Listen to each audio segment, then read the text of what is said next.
TW On Demand, checking in live for members only. Today we're here at downtown Dallas, Texas, inside of another immaculate creation of iconic visionary Rico Taylor.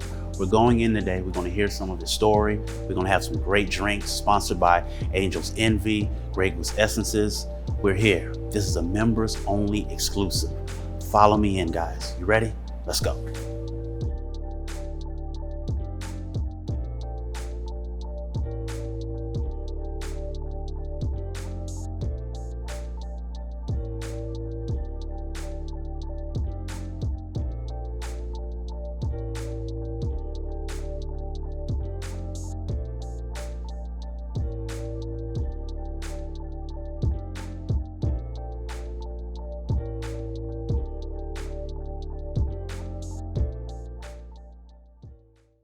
Rico Taylor. How you doing? How you doing, my good man? I'm doing great. How about you? I'm amazing. Thank you for asking. Welcome to Members Only. Before we dive into hearing your amazing story, it's Friday. Let's have a shot. How about that? Cheers.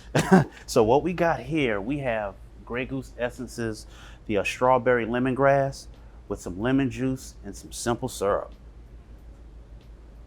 Cheers, my good man. That's good. You know it's a shot, right? Yeah. So here's the thing. Here's the thing. I'm real smooth with mine. Oh, okay. So I gotta be the pilot for this thing. Oh, okay. So I gotta keep a little control. Gotta ease into it? Gotta ease into it. Yes, sir. He said it was a shot, right? That's good. Very good. That's good. Very good. So tell us a little about who Rico Taylor is. All right. So Rico Taylor's a kid from Santa Fe, New Mexico. Yep. So grew up there. I was raised by my grandparents. My grandma was in the restaurant business, so I grew up around somewhat of this industry. I was a very young kid, third grade. I was busting tables, kind of not knowing. I was kind of setting up what I'm gonna do later in life, right? And you know, I kind of stuck through it. Little jobs, little restaurants here and there. Went to college, did my thing. Played football up into my junior year. What position? I played safety. At that, yeah. Yeah. At that point, I stopped playing, and I realized I needed to find a job. So I tried construction. I realized I didn't really like construction that much. No. So I applied at some bars. I got hired as a door guy. From there on, I kind of just learned the business and developed my way through it. And I just realized that like there's something to this business, and there's, you know, it's a good way to make money, but not only that, it's a good way to meet people, friends. It becomes like a livelihood. And I knew from there on that this is what I wanted to do. When did you come to Dallas? I've been in Dallas now 11 years. Yeah. Yeah, so I moved here. We opened up a little club called Teddy's Room, where I was the GM. Okay. And then later on, we opened up a Concrete Cowboy, that's where I became an owner. Yep. You know, staple in Dallas. You know, people ask me about it. It really changed Dallas. It changed the nightlife industry in Dallas. There's more pubs, bars, stuff here. We brought the hybrid, brought the high energy bar, nightclub, sports bar. And from there, we just grown, you know. We hit up different cities, different markets. Here we are today talking to you about it. What inspired you to launch the So Clutch group? And where did the name So Clutch, where'd you get that from? That's tough. Yeah. I think when we opened up Clutch, I like the name Clutch. Okay. And I kind of put it together. And we would say So Clutch, just kind of messing around and stuff like that. I said, well, we named the group So Clutch Group. And that's kind of how it started and developed from there.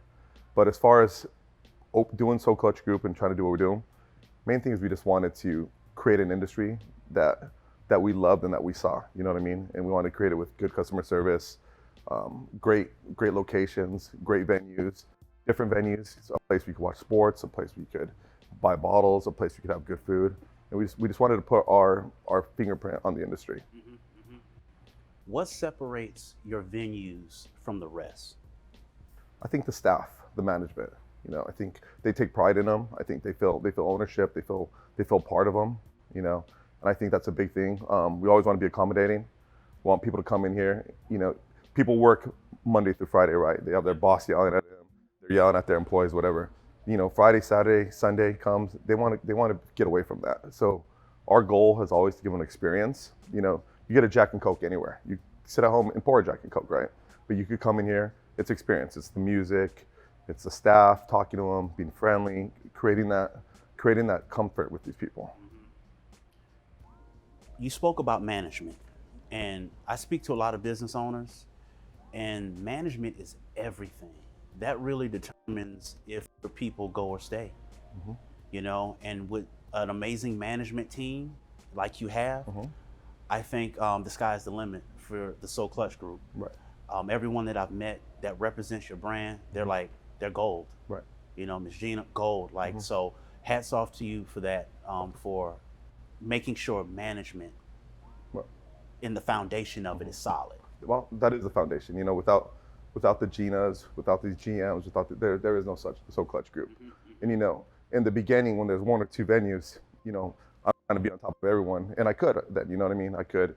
There's very little delegating, but as you grow, the more I'm like that, the less we grow, right? Yep. So you need to put people in their places, and you need to trust them, and they're going to make decisions, Mm-hmm. and they may not always be what you do, but that doesn't mean that they're not always right? Correct. So the biggest thing for me learning is this delegation to these people and realizing that, hey, they do things better than me. So, and knowing that has helped me to become a better boss, better owner, and all that, is knowing that the people are going to make decisions that are better than my own, and that's good. Yep. That's what you want. Are there any club owners, restaurateurs, any venue creators and establishment creators and developers that kind of like inspired you? Through the process, I don't know if I could sit here and say there's someone who inspired me.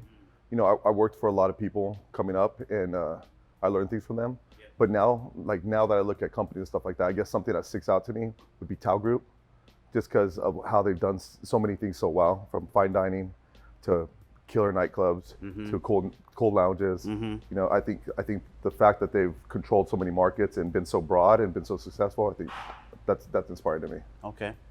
What are some of the necessary steps that go into establishing an upscale restaurant and venue? It starts with design. You need the right design. You need people to feel when they go in there, that wow factor. You want people to walk in there, be wow. The food, you gotta have the ambiance, the food. The staff has to look good. They have to present things well. But yeah, the main thing is consistency. Once you've developed those people coming, you need to stay consistent. So people know what to expect every time. Because last thing you want is to start off great and then it to fall off later as it goes through, and people lose the consistency. Consistency is everything, and that covers life, Right.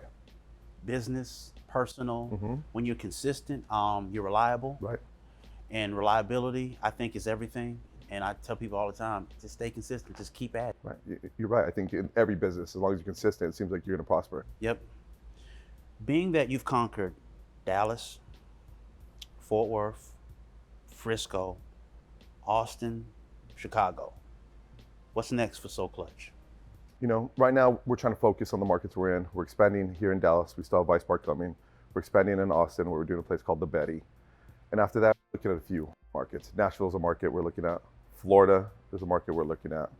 And going back to Scottsdale, something I kind of want to do at Where some at? point. Scottsdale, Arizona. Scottsdale is amazing. Yeah. So that's where I started. I lived there for 10 years before I moved here. Really? And that's kind of where I developed what I know and what I was able to bring out here. Wow. I see a lot of amazing restaurant developers and club owners. They go to Chicago as well. They include that in their portfolio. Okay. Why Chicago? I think because Chicago is such a mix of people. Okay. And Chicago, it's that city that the food there is phenomenal. I don't know if I've ever had a bad meal in Chicago. I'll go to a ramen place that's amazing. You go to a steakhouse that's amazing. Everything. You go to Philly cheesesteak house. Yep. It's amazing. And I just think it's such a mixture of so many different cultures. I think everyone could go there, feel comfortable, and kind of get their print on whatever they want to do. So, Mr. Taylor, I ask a lot of people this here because the definition is different for a lot of people, depending on what you're doing and who you are. But how do you define success? I define success by seeing how my managers and my employees do. When I see them buy a house, when I see them buy a car, that's how I define my success. The fact that they're doing well, that trickles up as it trickles down, right? So that's how I define success when I see certain things from them, when I see them post something, when I see them on a trip. That's how I define success for the company and for myself. As we know, 2020 and 2021 has been challenging for our economy, for hospitality, the dining industry, like a lot of areas were hit. So for 2021, what was like one of the strategic plans that So Clutch put in place to weather the storm? The main thing was we didn't want to panic, right? We kind of wanted to see what happened, kind of feel it out. We were fortunate; most of our places were able to open pretty quickly. It was off and on, but we were able to sustain business somewhat. Another thing was we didn't want to let go of any of our management. We don't want to let any of the core. We wanted to make sure that we're going to stay strong for them as well. And during that time, to be honest with you, we grew as a company. We built this venue right here. We did construction on Vice Park. So as troubling as it was for some others, I think we're super fortunate as a company as a whole that we were able to come out of it, like, honestly, pretty unscathed. Came out stronger, to be honest with you. Yes, sir. Yeah. I'm a visionary. Well, I think I am, or one in the making, right? So when I see certain things and hear certain things, it gives me a certain kind of vision to a degree. So when I hear So Clutch, I think of a company that's evolving into a sports agency as well. I don't know. It's just when I hear So Clutch, I'm like, Yeah. I can see you guys like having this roster of players and becoming an agency as well, and just but that's just me, because when I was reading the website Right. and getting more information, I was like, that gives me that kind of feel too. And then the name So Clutch. Right. I got you. So sports, like, I love sports. Yep. I love football. I love basketball. Yep. I watch it to this day. I'm a huge Cowboys fan. Get that out there. But as the way the company's structured, it's honestly like a sports team. Yep. You know what I mean? From the general manager to the owner to the Right. players, all that. So it's fun that you make that you kind of see that just to the name. But yeah, we run it like it's a franchise. You know what I mean? So eventually, hey, maybe I'll get my law degree and I'll try to get some players. I know some. So, but right now we're focusing on trying to grow this company as much as possible in this industry. But who knows? Who knows what the next step is one day? So my last question to you is, what advice do you have for young entrepreneurs, young CEOs in the makings, young curators that see what you've established and are inspired by you and just want to get into the business? We already kind of discussed it. Stay consistent. That's the number one thing. At the end of the day, it sounds cliche. Hard work. You got to be you got to be present. You got to be there. You got to grind it out. You got to open it. You got to close it. And lastly, just believe in yourself. As long as you believe in yourself, it doesn't matter what anyone else thinks. You can make it happen. But you need that self-esteem. You need that hunger. You need that consistency. And do I know how I got here? It's hard for me to pinpoint it and say that, at this point, change this and that. But at the end of the day, you just every day, just do what you got to do and set your goals in 5-year increments. That's when you could really, really establish major goals, in my opinion. It's the Rico Taylor. This is the Rico Taylor, man. You're part of members only, sir. You got to have your own drink. I appreciate it. So to make sure we're clear, this is Angel's Envy Rye, right? Correct. With simple syrup. A splash of simple syrup and an orange liqueur. This looks good. Salud. Salud. Cheers to you, Rico Taylor, for being an iconic visionary, a man of passion, consistency, integrity, and just an all-around great guy, man. Thank you for everything. Welcome to Members Only. Thank you, sir. Salud. Salud. Mm-hmm. That's good. The Rico Taylor is good. It's good.